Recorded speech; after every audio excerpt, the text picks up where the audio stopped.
After eating this, you brush your teeth because it's gonna be a little bit stinky. Hi. Hi. And this is How I like My breakfast.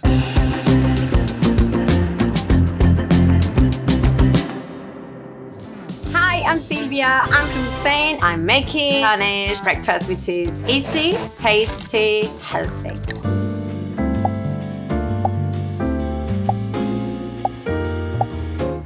Toast the bread, maybe just 1 minute, 2 minutes. Grab some tomatoes.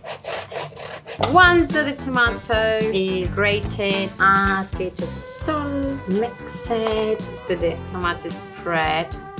Proper Spanish olive oil. Extra virgin. That's the trick for the flavor. There you go, don't be shy.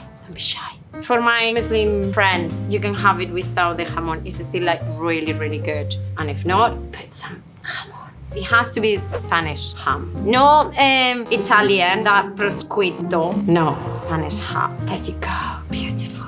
This is pan con tomate y jamón. Bread with tomato spread and Spanish ham. Pan con tomate jamon. Jamón. I'm actually quite excited to try this.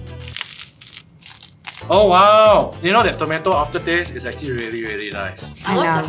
Okay, how much would this cost? For this size, maybe About 40 ringgit. Oh my goodness. Three. How much is it in Spain? Nothing. Like if you go to every house, they always have jamon. So to make your breakfast like properly, you will have a coffee and orange juice. How do I say this is amazing in Spanish? Esto está buenísimo. Esto está buenísimo.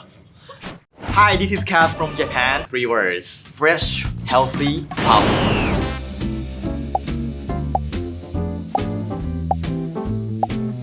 Simply putting rice into a bowl.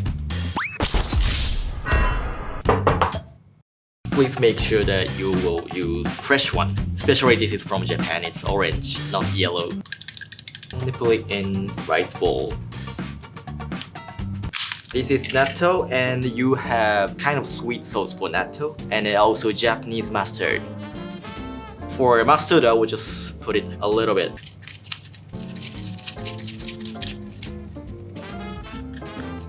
Wow, 맛있어. Show you, this is kind of sweet, just a little bit. This is natto tamago kake gohan. Itadakimasu! It's been a while since the last time I tried it in Japan. The taste of Japan. The rice, it needs to be like Japanese, sticky, round rice. After eating this, you brush your teeth because it's gonna be a little bit stinky. So when you talk to your girl, it's gonna be a nightmare for them. Ooh, interesting taste. I'm no longer a natto virgin. Hi, I'm Lilia from Vietnam. My breakfast in 3 words is convenient, fresh, and enough nutrition for the whole day because breakfast is usually my main dish for the whole day. The bún chả is originate from Hanoi. When you go to Ho Chi Minh City or Da Nang, you can also find the grilled pork noodle. But the difference is like in Hanoi, we gonna have the noodle separate with the pork and the sauce. Veggie is a must because the herbs make the smell of the fish sauce is like no longer strong. For my family, we will prefer to mix the pork in the fish sauce because it can make the pork like more flavory. So when you go to Hanoi, you can very easily find the bún chả everywhere. The best smell is you would grill with charcoal. This is how we serve the bún chả in Hanoi. I personally like to deep dive into the fish sauce. Really good. Nice. The noodle is very light, and then the veggie a bit minty, and then the sauce is really a bit salty. It's a lot of taste. The thing we will never try in Malaysia. So fish sauce here is full of the fish sauce, sugar, local lime. You can add on the garlic to make the smell better, and also lemongrass. This can help the smell of the fish sauce also not strong. This one is belly pork. This one I think is not many fat, but if more fat it will be better. It's not too hard for you to chew here. And also the meatball, very kind of juicy. Right, Which one is your favorite? Meatball. Oh, okay.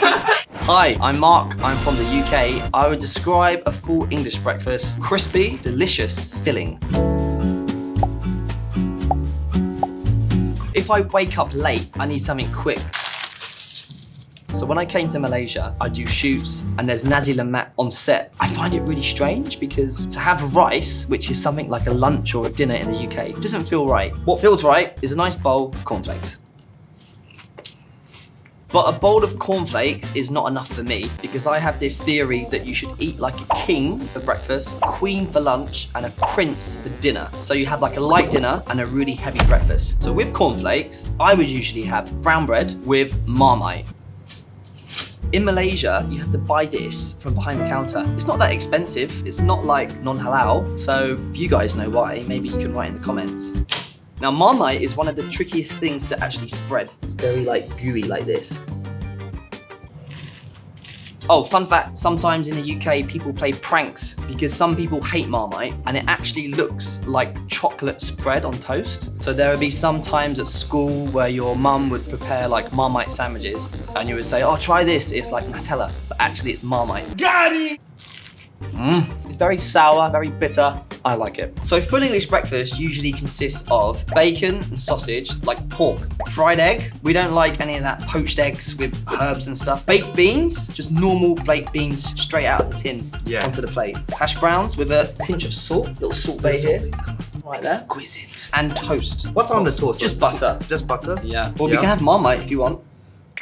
Is there a certain order in which you like to eat it? Hash brown comes first. It has to be consumed crispy. Okay, hash browns first. So some people will have black pudding on this. I don't. It's a Scottish thing. that Did you tell them what black pudding is? I think, and I could be wrong, and I could get attacked by Scottish people who might watch this. It's like pig intestine. It's like pig blood. I've tried it before when I was in the UK. You like so good. It's like a very meaty, salty, kind of like patty. It is an acquired taste. I can see why people get put off by it. Yeah. Especially the color. It's literally black. Like it's not even red. You know, they put like blood. It doesn't in look but nice on the yeah, plate. Yeah. You know one thing I have to say about this breakfast, right? There's a lot of components to put together. It's a lot of work, but my mum, she makes the best English breakfast in the world. Can I go to your house? Sure. 20 ringgit. Actually, 20 that's too ringgit. cheap. Yes, 50 ringgit yes, for a breakfast. Hi, I'm Kessyl. I'm from Malaysia. My breakfast should always be warm, noodles, and noodles.